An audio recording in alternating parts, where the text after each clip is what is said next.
Good evening and welcome to Poland Daily. I'm Nicholas Richardson and this is the news. Today marks the 30th anniversary of Tadeusz Mazowiecki's government winning a vote of confidence. During his term of office of almost 500 days, the Council of Ministers led by Mazowiecki undertook reforms that changed the functioning of the state and symbolically opened the history of the Third Polish Republic. Polish President Andrzej Duda laid breads on Mazowiecki's grave in Laski near Warsaw.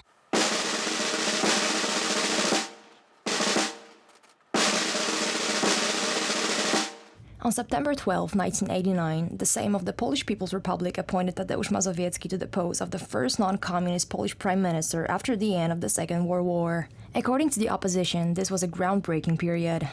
The parliamentarian clubs of members of the Polish People's Party and the Democratic Left Alliance made it possible for this government to exist. Mr. Jarosław Kaczyński should take credit for it, because he was the one who talked with the representatives of our parliamentary club. This was the government that was announcing dynamic changes in Poland, but in my opinion it didn't take advantage of the opportunity it had. It also didn't use the support that it had at the very beginning, like for instance the Balcerowicz plan, which divided Poles and their financial situation. According to publicist Marek Król, Mazowiecki's term of office was the biggest trickery of the communists. Tadeusz Mazowiecki was a nice person, but he wasn't a good prime minister. To be honest, he wasn't the one who led the government. The burning of the files of the security services, many secret services activities that took place back then, it's all proof of this. In my opinion, he was a very nice person, but history won't judge him so positively. The dispute regarding the costs of the transformation and failure to properly settle the past affects the assessment of Tadeusz Mazowiecki's government. However, the scale of the economic, social, cultural and political changes that took place at that time determines the perception of this politician as one of the most important architects of the turn of 1989. Within almost 500 days of his term of office, the Council of Ministers under his leadership made reforms that changed the way the state functioned and began the Third Polish Republic. Late last night, the Polish Lower House of Parliament voted in favour of a new bill concerning the disclosure of the net worth of all state employees and their families, including members of parliament. Interestingly, the majority of the opposition abstained from voting and is fiercely criticising the bill. Transparency in real estate holdings is considered the key to fighting corruption. Now the Prime Minister, all the cabinet members, members of parliament, and the heads of most state-owned enterprises, their spouses or partners, families, including children living in the same household, will have to disclose their net worth at the beginning and at the end of their terms of office. The bill is believed to be the aftermath of the opposition's demands that the assets of the wife of Prime Minister Morawiecki to be disclosed, and it turned out that they have an agreement of the separation of matrimonial assets. Nowe przepisy mają zwiększyć poziom zaufania społeczeństwa. Mieliśmy obietnicę, że zostanie ujawnione. We had promises that the disclosure will take place. There is no reason for Prime Minister Morawiecki not to disclose his wife's net worth. There is no law which forbids that. What we get instead, after a few months, at the last moment before the elections, we get a lemon bill. We are not against transparency, but we are not voting yes, because the bill is unconstitutional, and we will return to what we have had until now. Ponieważ ta ustawa jest i niekonstytucyjna, w każdej chwili będzie odrzucona. Chciałbym, żeby i bez tej ustawy ta informacja. I would like that this information be disclosed without this bill. It is strange that this bill is being introduced so late, just before the elections, and there will not be enough time for it to be enforced. Zapowiadana od pół roku ustawa pojawia się na ostatnim posiedzeniu. O obecnej kadencji parlamentu.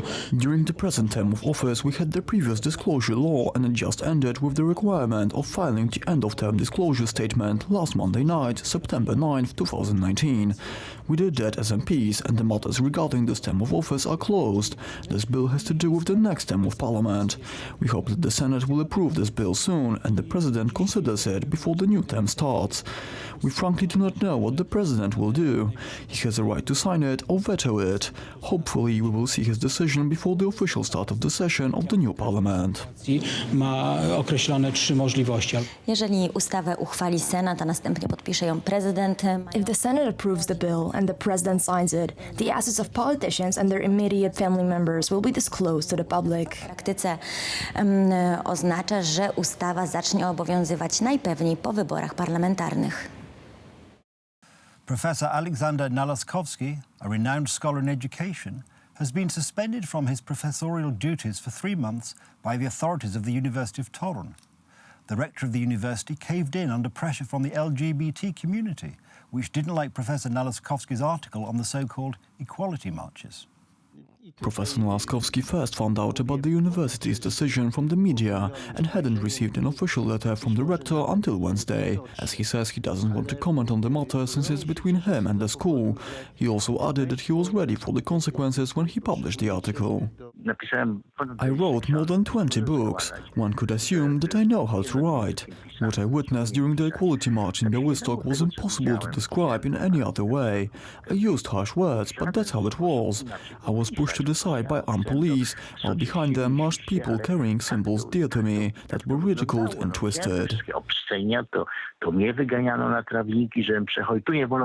The reason for Professor Nalaskowski's suspension was his article for the Sieci Weekly, entitled Wandering Rapists. In the article, the author wrote about the LGBT communities raping the Polish cities by forcing their propaganda on them. Liberal media in Poland took his words literally and argued that the professor called members of the LGBT community rapists. It was a harsh article, but that's the nature of journalism. Mr. Professor was suspended not because the text was harsh, but because the Gazeta Wyborcza Daily, which made a lot of noise about it, took his words out of context. The rector and the university should familiarize themselves with the details of such a matter and remember that we're living in a country with freedom of speech. Until now, Professor Andrzej Nalaskowski has led the Faculty of Pedagogical Sciences at the Mikołaj Kopernik University in Toruń. He has written countless books and academic articles. The enlargement of the European Union and cooperation in the field of security and energy. These were the main topics of the summit of the Visegrad Group and the 5 Western Balkan countries, which has ended in Prague. During a joint press conference, the Polish Prime Minister, Mateusz Morawiecki, said that it is clear how the Visegrad Group will play a key role in the division of portfolios in the new European Commission. Niedawno właśnie ogłoszony został skład. The new team of the European Commission was announced recently. We can clearly see that the Visegrad Group will play a key role in this division. Most of all, no one says that the Visegrad Group has no deputy leader anymore. That's because we don't have just one deputy leader, but 2. This is a huge success. Congratulations to Andrew and Peter. I'm very glad that people who have the same views and opinions as we do will have a very strong representation in very important areas. When it comes to Poland, these are the areas that we wanted to take over from the very beginning. Te obszary, które od samego początku chcieliśmy objąć. That's the news. Thank you for watching. Stay with us for the weather, the business and more programs. But from me, it's have a good night and a better tomorrow.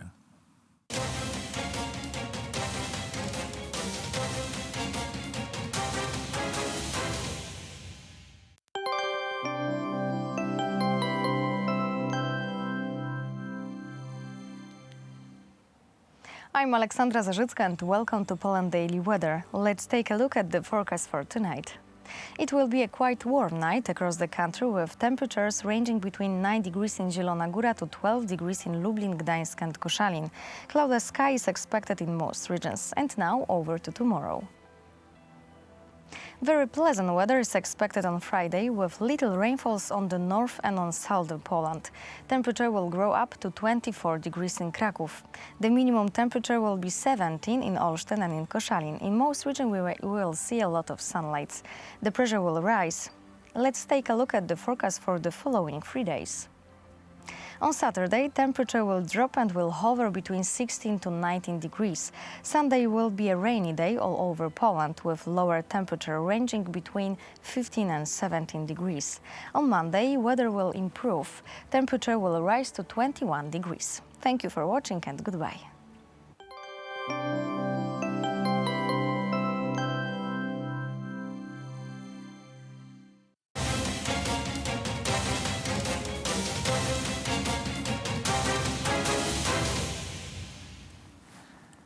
TVN Daily Business Edition. Tonight our guest is Maciej Żukowski, Director of Income Taxes of Ministry of Finance. Sir, welcome to the show. Welcome. And let us, first of all, we have noted, or your department noted, significant growth in the income taxes collection for the last 4 months. How, or since beginning of the year, so to say. How is it possible? Basically, the reform of income tax system works with so-called delayed fees, because unlike VAT, it's an annual tax, where VAT is a monthly tax, and any changes can be done as we basically go anytime. In case of income taxes, you can only change them once at the end of a tax year, and they work from the beginning of the next year, and sometimes even later, because people can calculate and pay the income taxes on a basis of a lump sum, which is also legal. So basically, we harvesting what we saw 2 years ago right now. Okay, that's a good news. As I understand, it does not reflect the increase of the percentage of the tax. It just increases the effectiveness of your tax collection system. No, we obviously did not change the tax rates at all. We wanted to keep them as they are, but we also wanted to enforce the certain activities of the taxpayers trying to evade taxation, and I can say that we were successful in that. We have demolished the system where certain groups of taxpayers basically evaded taxes. And I'm very happy of that from 2 reasons. First of all, we obviously improved the collection of taxes. But the second reason is equally important. We restored the competitiveness between the entrepreneurs, because if they both paying taxes, they equally competitive. You cannot get unfair competitive advantage because you are evading taxes, or your lawyer allows you to do that. I also have to ask you about the VAT tax. We are on the international show now, and this is an important factor in the Polish economy, in Polish social life of the last 4 years. The VAT tax gap, counted by 2014, was 25%. 25% of the due VAT tax was missing from the system. Exactly. How was that possible?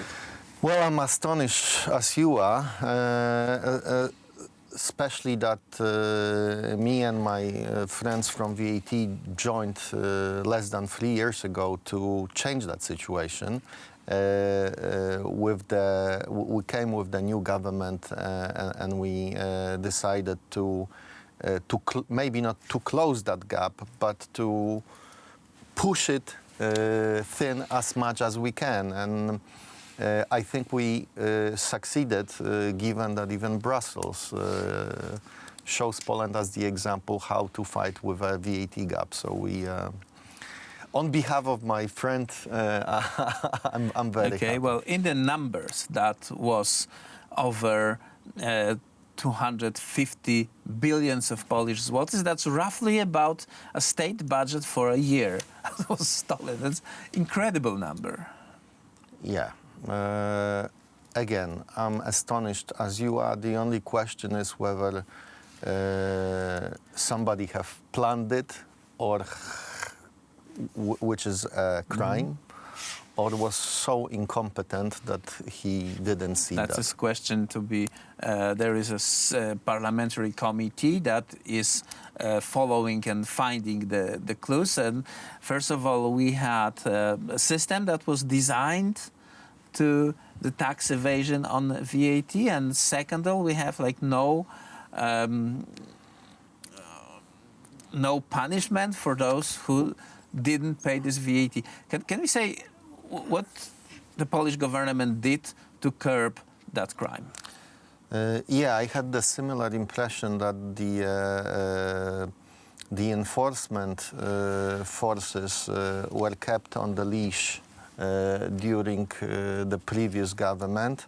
Right now, we just unleashed our enforcement forces, and they fight the VAT crime very heavily, and they very successful with that. And secondly, we also have changed a lot in the legislation. So you had a JPK, which is basically a new reporting system, split payment, and the whitelist, and STIR system, which basically allows you to identify the criminals trying to steal our VAT. Versus the honest businessman. We had this famous export of the mobile phones. The mobile phones are not being produced in Poland. We don't add any components. Yet, Poland was the country that the single biggest exporter of the mobile phones, and obviously because of the VAT crime. And the subject changed from topic to topic. One time it was a steel, another time it was mobile phones, another time some other items that were used as even the paintings. Have been used for the VAT carousel. Obviously, the mobile phones were the most popular way to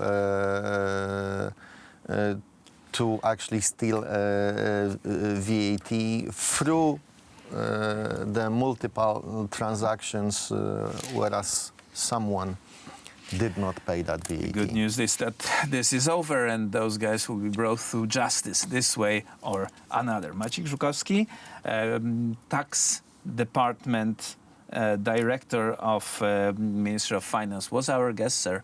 Thank you very much for this conversation, and that was it for tonight's Poland Daily Business.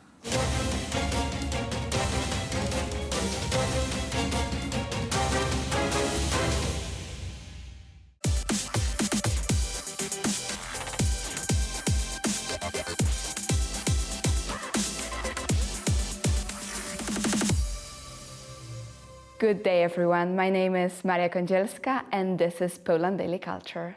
Our guest for today is Aleksandra Gintrowska, singer, actress, and also a very beautiful woman.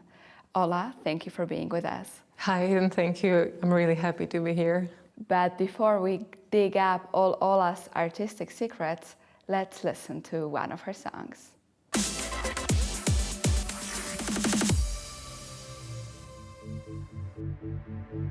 Still many wrongs. Can you love us today? Tell your expertise. Really look me in the eyes. You don't need to run away. Do you ever hesitate? How so a man in love? To me it will last. I need you now, and I know it's right. Oh, missing you. I'm losing my mind. I need you now, and I know it's right. Oh, missing you. I'm losing my mind. Pulling me away, messing with my head and signs. Do you always come with lies? Too warm when you lie. I need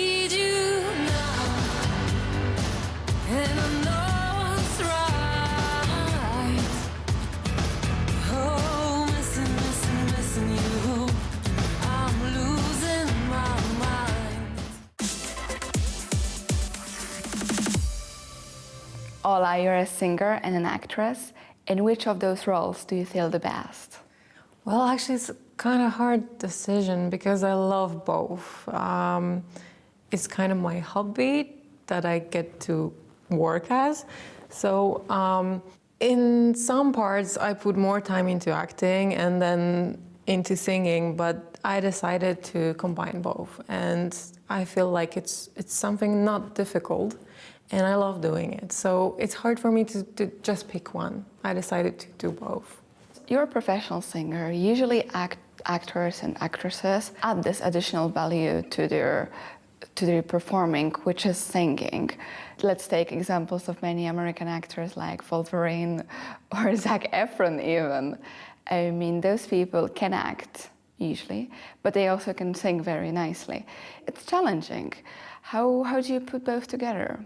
How do you try?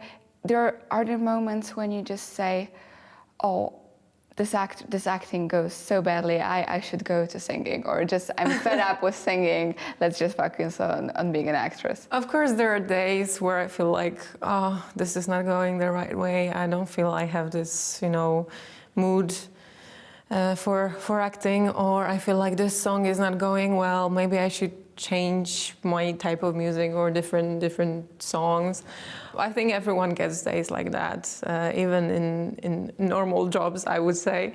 But it's true, in the States and even in England, it's kind of like demanding for actors to also sing.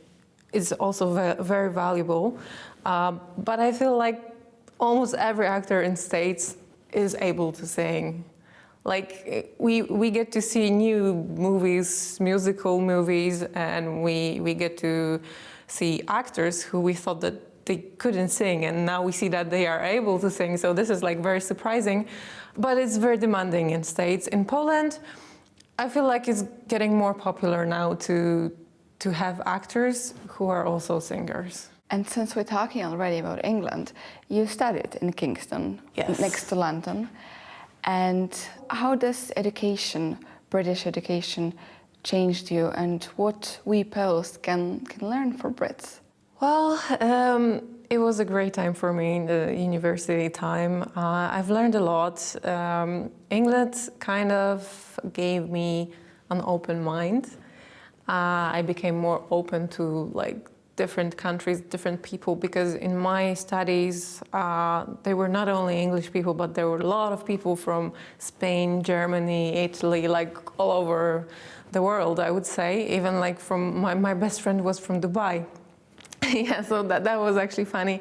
And it gave me a lot, especially when it comes to English, because I feel like in our education, we still need to improve a lot, because we put a big input on grammar instead of just being able to speak.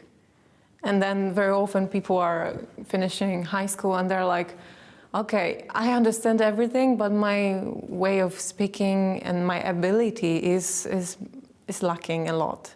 And sometimes people are just very afraid of, just making the first step and speaking in English, right?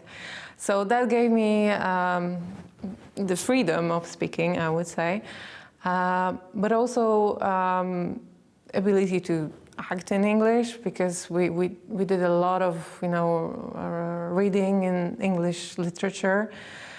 So that was also very difficult, because sometimes I was reading especially Shakespeare in English, the old English. That was like, okay, I don't understand half of it or even more. But it was a great experience, and I'm really happy I get to study in London. So we keep the fingers crossed for you. And for you, our audience, for all those who are fans of alternative pop, we recommend you to go online and check out Aleksandra Gintrowska's songs. And thank you for watching Poland Daily Culture.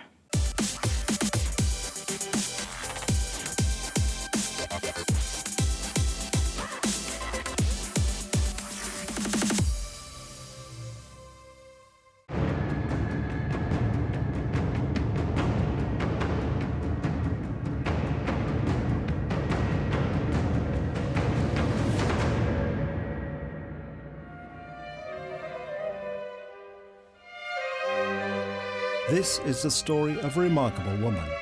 Maria Zawera Wąsowska, née Grochowska, was born into a very different Poland. She comes from an old Polish noble family with long patriotic traditions. As a young girl, at the outbreak of the Second World War, she saw first Russian and then German troops in her family home. Arrested with her family and held in prison by the Gestapo, she later joined the Polish underground and fought under her uncle, Remigiusz Grochowski. In 1944, she participated in the Warsaw Uprising, fighting in the Mokotów district.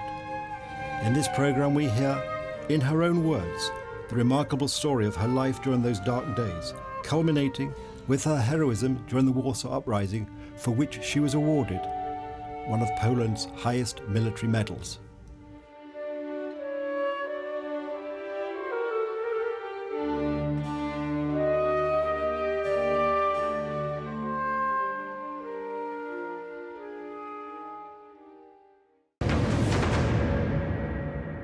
This journey through the sewers took place when Mokotów had finally, when the Germans had finally occupied Mokotów towards the end of September. I think I'm right in saying. Because first they went to Wola. We stayed in till 26. That's right, because they started, I think, their operation in Mokotów on the 24th, having worked their way from Wola to the old town, Czarniakowska, then they came to Mokotów. Right. And so then when the decision was made that Mokotów could no longer be defended, then this dramatic, which you've just told us, this dramatic journey through the sewers to a slightly safer place in I think you say near Plac Krzyży.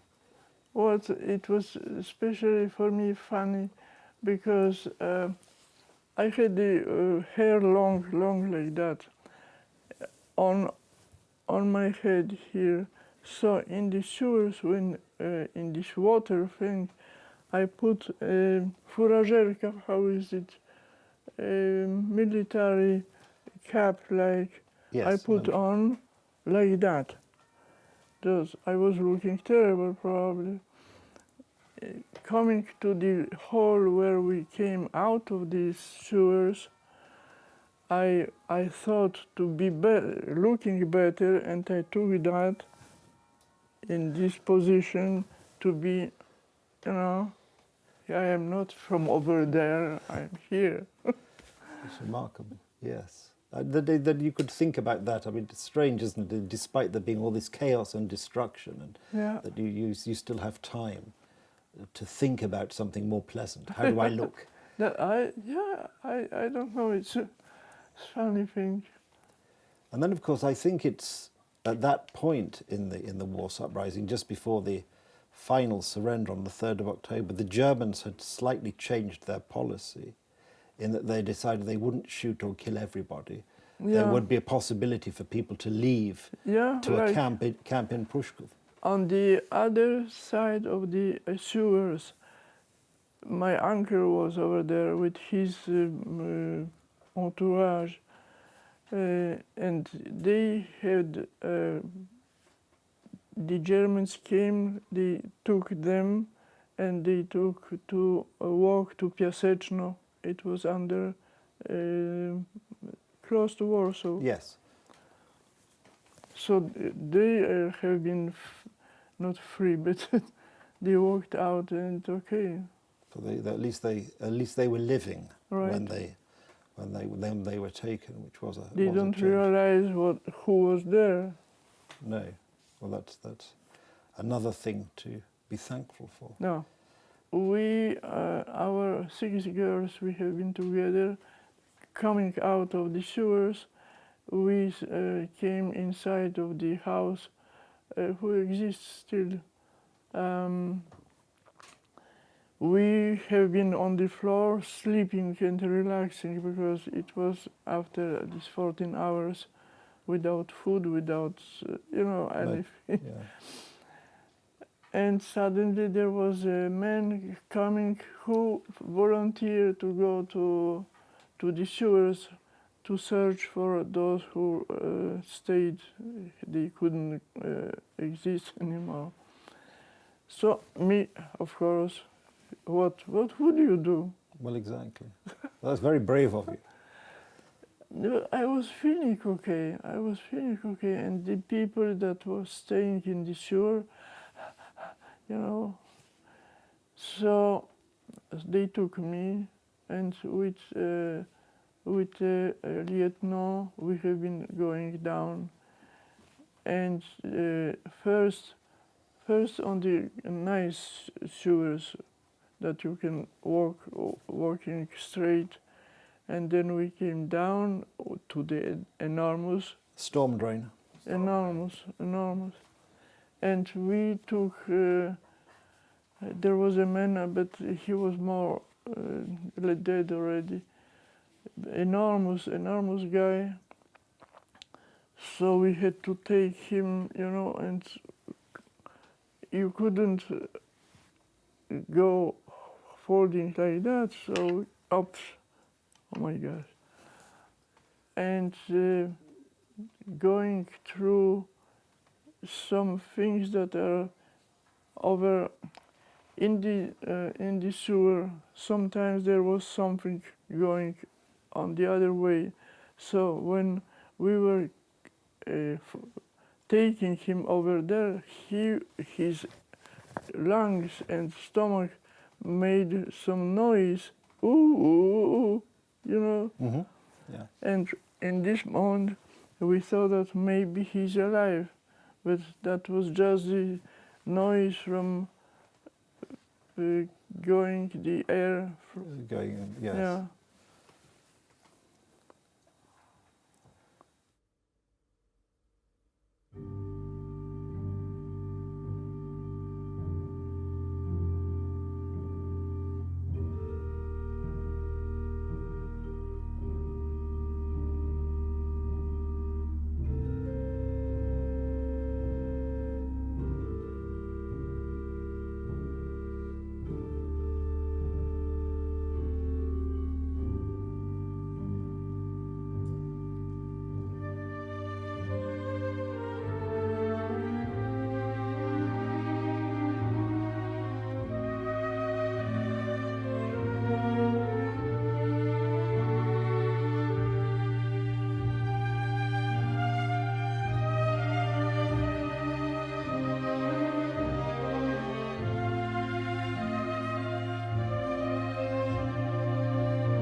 Hello and welcome to Poland Daily Travel. Today we head west. Our destination is the Palace and Grounds at Radziowice. Situated about 40 kilometers west of Warsaw, the Palace complex is a haven for artists and a welcome spot to retire to the countryside for travelers.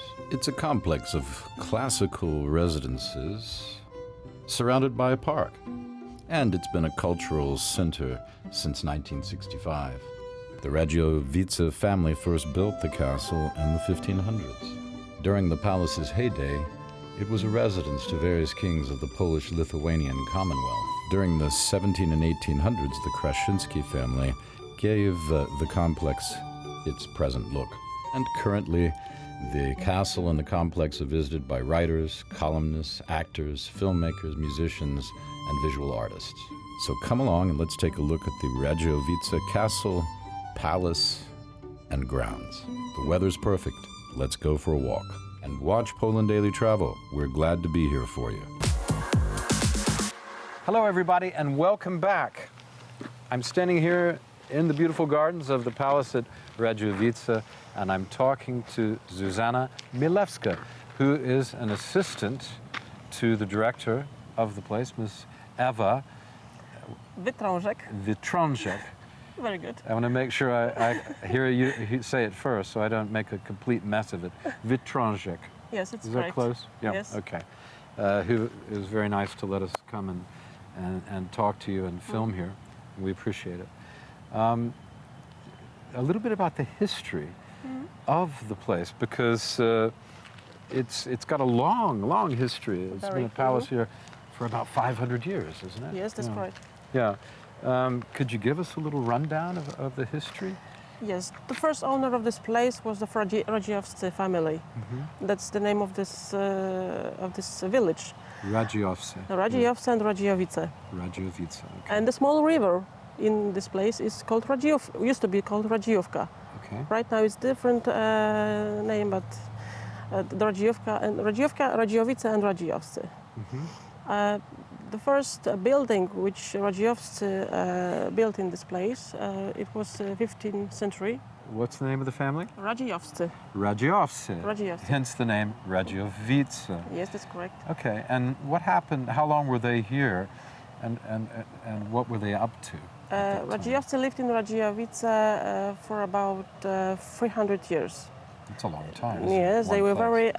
very rich and very important family in Poland. Nobility. Yes, Noble very. family. Yes, this place, Radiowice, was a very important place because we are so close to Warsaw. So very important guests before they come to Warsaw, they visit Radiowice first. Radziowscy were very famous because they were rich. They were influential. Yes.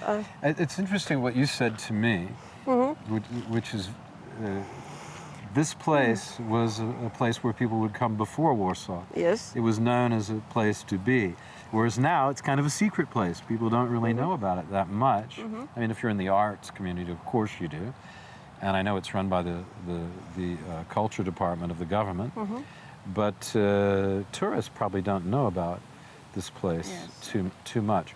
So it was hugely prominent place back then, and now it's kind of a secret, artist retreat in a way.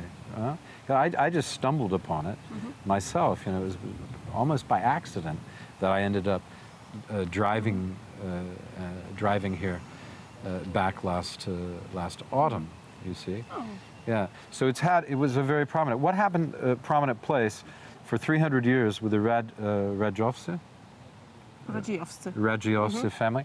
And who took over the place after that?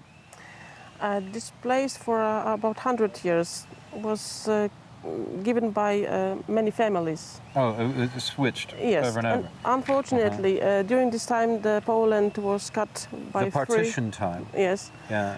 And in the beginning of 19th century, this place was took by a Krasińscy family, also very well known. That's a big family. Yes. Oh yeah, they have a lot of palaces around in Poland. Yeah. Yes. Yeah. They rebuilt this place into this state which you can see today. Ah, so the Krasińskis were responsible for what we see today. Yes. Or at least the frame of what we see today, because it was renovated, of course, right? Oh, yes. So all right, so it went from one. So the Radziowscy family faded a little bit in glory. It was maybe perhaps because of the partitions, because this was in the Russian section, right? Yes. So maybe the Russians and they didn't get along so well. Okay, so then it was a lot of different families owning a place up until the Krasińskis took it over. How long were they here? Till 1939, the beginning of the Second World War. Right up until the war. Yes. And okay, so they were then obviously told, or they had to get out of here, right? When the Germans came? Yes, unfortunately, yes. Yeah, and so I guess the Germans were here. Yes, till 1944 the Germans were here. They were running here some kind of hospital in Radiowice. And after that, in 1945, this place was completely empty. Abandoned. But it was not destroyed because it was a hospital? A little bit, unfortunately. Yeah. Not by the Germans, but by the Russians. Oh, the Russians coming in and chasing the Germans out. Okay. And after that, in 1960s, this place was rebuilt and took by Polish Ministry of the Culture. Yeah. And they set up here House of Creative Work, which is still run. It's running now. And you have the, as we were talking before with Pavel Kosnavitsky, right. We were talking about the competition, the master, not competition, but the master classes. Yes. For people who would like to be in the Chopin competition, for example. Yes. That are going on right now. Right now. In fact, I heard the piano, people Yes. practicing the piano earlier when we were walking around in the palace. Okay, well, thank you very much. That was very instructive. Thank you. And complements very well what Pavel was telling us before. Okay, so stay with us. Poland Daily Travel. I've been talking about the history of Radiowice Palace in Radiowice. Where else would it be? Okay, thank you, Zuzanna. Thank you. We'll be back with more exciting stuff from Radiowice Palace soon. Thanks for watching. So here we are. We're in the palace in Radiowice, outside of Warsaw. I'm here with Arthur Gorniewski, and we're having some fun in a really, really cool place. You got to come and visit this establishment when you're in Warsaw. And I hope you have a beautiful weather like this, because if you do, it's just amazing. Stay with us. Poland Daily Travel, always for you. Isn't that right? Isn't that right, Arthur? You are. Will Richardson. Yeah. Arthur Gorniewski. Best man on planet Earth, presenting Las Vegas, Paris, Moscow, and Radiowice. Yep. Okay, Elvis and Marilyn, here I come. But first, Radiowice.